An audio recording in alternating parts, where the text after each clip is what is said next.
sa kung ano ang prinsipyo, doktrina at misyon ng mga security forces agency sector natin, like the Philippine National Police, the Armed Forces of the Philippines, at pati itong Philippine Coast Guard. No? Huwag sana nilang gamitin ang kanilang mga ranggo at posisyon sa Philippine National Police at sa Philippine Coast Guard, and I'm referring personally and particularly kay General Diwata ng CIDG at kay Commodore Tariela, na hindi po tama. Tama ka, DW Lingayin, no? Reject sa PMA yan si Tariela, no? Ang pagkakakuha ko na pinaabot na impormasyon, honor code violator.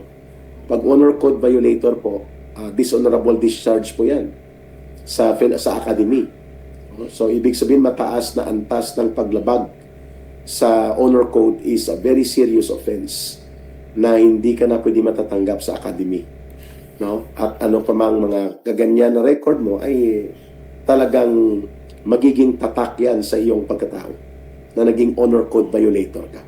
Kung baga sa mga kaso yan, like kay Erwin Tulfo, ang dalawang conviction with finality of decision sa Supreme Court na libel.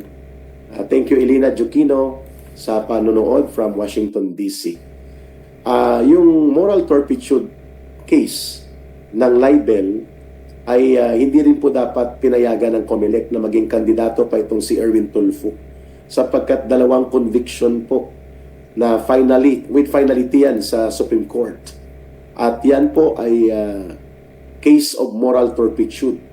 Naigpit pong batas natin dyan na hindi ka pwedeng ma-elect o ma-appoint sa anumang government position kung ikaw ay may kaso na ang kanyang nature ay moral turpitude. Ganon din po yung ibig sabihin niyan kay Tariela pag honor code violator ka at ikaw ay dishonorably discharged sa Philippine Military Academy. Beth Westgard from Brisbane, Australia. Yan, thank you. Good morning nga dito sa Canada ngayon. So, hindi po pwedeng palalampasin ng mga mamamayan at ng taong bayan ang ganitong pangingialam at ganitong mga pakikipag-sabwatan ng ilang mga officials ng Philippine National Police that can affect the organization itself. Ganon din po itong si Tariela sa Coast Guard at si General Diwata sa Philippine National Police, sapagkat sila po ay mga government officials. Sila po ay bahagi ng mga public functionary, at hindi lang simply public functionary, sila po ay nasa security sector related na mga agencies.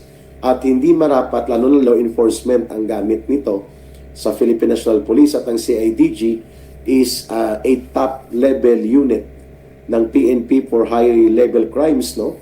Na dapat yan ay nakatutok sa terrorism, lalo na sa communist terrorism, violent extremism na mga ginagawa sa ating bansa ng mga grupong nagwawasak ng ating bayan. Ngayon, ang ibang urban operatives nila kasama pa sa grupo ni Tambaluslos at ni Marcos na pinupunduhan para gumawa din ng maruruming maniobra sa politika like impeachment laban kay Vice President Sara Duterte. At dapat mga high-level crimes itong tinututukan ng unit ni CIDG, ni General Diwata.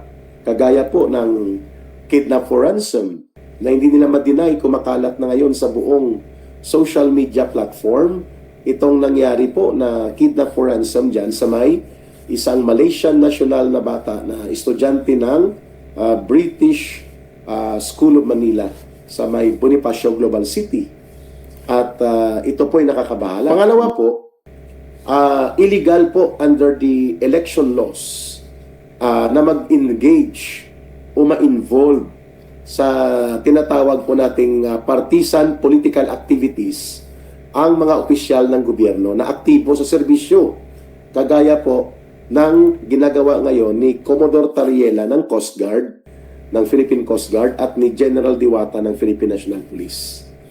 Ang kanilang mga statements po na ipinapahayag sa publiko, like halimbawa itong kay Commodore Tariela, nangangampanya siya na wag daw iboto ang mga pro-China candidates at siguruhin na wag sila mananalo.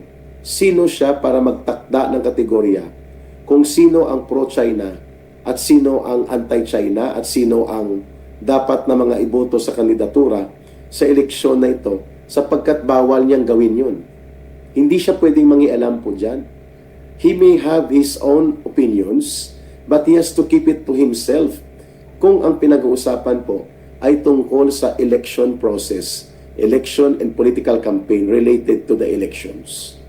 Bawal po yan. Commodore Tariela, magbasa-basa ka naman ng mga basic na mga usapin tungkol sa mga ano ang sakop lang ng iyong otoridad at ng iyong misyon at gawain.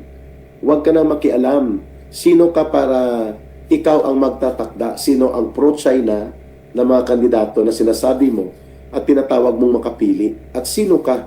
Saan ka nagkuha ng tsapa at prangkisa na ikaw lang ang pwedeng magtakda kung sino ang kalaban ng bansa sa loob ng bansa dahil may pro-China interest? Sino ka? Commodore Tariela.